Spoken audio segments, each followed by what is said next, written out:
नमस्कार विद्यार्थियों, सभी का वेलकम, सभी का हार्दिक स्वागत आपके अपने YouTube चैनल पर। तो चाहे अपडेट मेंस की तैयारी कर रहे हो या फिर BSTC एग्जाम या फिर किसी भी कंपटीशन एग्जाम की तैयारी कर रहे हो, क्लास आपके लिए महत्वपूर्ण रहने वाली है। और आज के इंपॉर्टेंट जो क्वेश्चंस हैं ये एग्जाम में कई बार पूछे जा चुके हैं, तो वीडियो को शुरू से अंत तक देखिएगा, ठीक है। और चैनल को एक बार लाइक, शेयर एंड सब्सक्राइब कर दीजिए। तो देख लेते हैं आज का पहला क्वेश्चन क्या पूछा गया है कि राजस्थान पर्यटन विकास निगम की स्थापना कब की गई। ये क्वेश्चन एग्जाम में पूछा जा चुका है। बताइए कि राजस्थान पर्यटन विकास निगम की जो स्थापना है ये कब की गई थी। 1978 में। यह हमारा जो राइट आंसर है ए ऑप्शन हो जाएगा, ठीक है।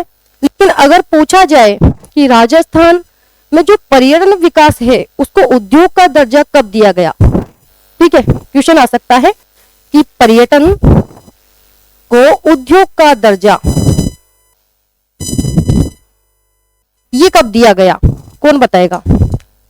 तो 1989। आपको क्या करना है, 1989 में पर्यटन को उद्योग का दर्जा दिया गया। या फिर पूछा जा सकता है पर्यटन निदेशालय, राजस्थान पर्यटन निदेशालय की स्थापना ये कब की गई थी, तो 1955। या फिर पूछा जा सकता है पर्यटन विभाग, कि राजस्थान पर्यटन विभाग की जो स्थापना है ये कब की गई थी, तो 1956, ठीक है। या तो पूछा जा सकता है राजस्थान पर्यटन विकास निगम, तो उसकी स्थापना की गई 1978। या फिर पर्यटन को उद्योग का दर्जा दिया गया 1989। या फिर पर्यटन निदेशालय की स्थापना कब की गई 1955। या पर्यटन विभाग की स्थापना कब की गई 1956, ठीक है। अंतर है इसमें। नेक्स्ट क्वेश्चन देखते हैं। पूछा गया है कि तुमुल का युद्ध कब हुआ, कौन बताएगा। क्वेश्चन नंबर 2 का राइट आंसर तुमुल का युद्ध ये कब हुआ था। तुमुल का युद्ध ये हुआ था 1182 ईस्वी में। और जो तुमुल का युद्ध है ये किन किन के मध्य में हुआ था, तो परमार्दी देव, किसके बीच में हुआ था ये, परमार्दी देव और चौहान तृतीय, ठीक है। पृथ्वीराज चौहान तृतीय के मध्य। और जो परमार्दी देव है इनके सेनापति का नाम कौन बताएगा। यहां से भी पूछा जाता है कि परमार्दी देव के सेनापति थे कौन, कौन बताएगा नाम। परमार्दी देव के सेनापति का नाम बताइए। आला और उदल, क्या नाम था, आला और उदल। और जो ये आला और उदल थे वे इस युद्ध में क्या हो जाते हैं, वीर गति को प्राप्त हो जाते हैं, वीर गति को प्राप्त हो जाते हैं। और इस युद्ध में विजय किसकी होती है, पृथ्वीराज चौहान तृतीय की, ठीक है। कब होता है तुमुल का युद्ध, 1182 ईस्वी में। हमारा जो राइट आंसर है डी ऑप्शन हो जाएगा। जबकि 1191 ईस्वी इसमें तो हुआ था तराइन का युद्ध। और तराइन का युद्ध आप सभी जानते हैं मोहम्मद गोरी और पृथ्वीराज चौहान के मध्य हुआ था। तराइन का द्वितीय युद्ध ये हुआ था 1192 ईस्वी में। ये युद्ध भी मोहम्मद गोरी और पृथ्वीराज चौहान तृतीय के मध्य हुआ था। 1544 ईस्वी में तो कौन सा युद्ध हुआ था, सुमेल का युद्ध। और सुमेल का युद्ध कब हुआ था, शेरशाह 1544 ईस्वी में। और किन के मध्य हुआ, तो शेरशाह सूरी और मालदेव राठौड़ के मध्य, ठीक है। इस प्रकार से आपको ध्यान में भी रखना है किन के मध्य हुआ युद्ध और कब हुआ। यहाँ पर हमारा जो राइट आंसर है डी ऑप्शन रहने वाला है। पूछा गया है कि राजस्थान की अंतिम रियासत थी, कौन बताएगा। राजस्थान की अंतिम रियासत थी कौन सी। इसको इस प्रकार से समझते हम, आश्रित पार्थक्य, आश्रित पार्थक्य नीति संधि। और जो ये संधि थी ये किसकी संधि थी, लॉर्ड हेस्टिंग्स की संधि, ठीक है। लॉर्ड हेस्टिंग्स की संधि, ठीक है। और जो आश्रित पार्थक्य नीति संधि है इस पर हस्ताक्षर करने वाली जो प्रथम रियासत थी वो थी करौली। प्रथम रियासत का नाम था करौली। इस पर हस्ताक्षर करने वाली प्रथम रियासत का नाम पूछा जाए तो करौली करना है। और करौली के द्वारा संधि की गई थी 1817 ईस्वी में। और उस समय जो करौली के जो शासक थे उनका नाम था हरबख्शपाल सिंह। क्या नाम था, हरबख्शपाल सिंह। या फिर अंतिम रियासत कौन सी थी, तो शिरोई, ठीक है। प्रथम रियासत करौली और अंतिम रियासत थी शिरोई।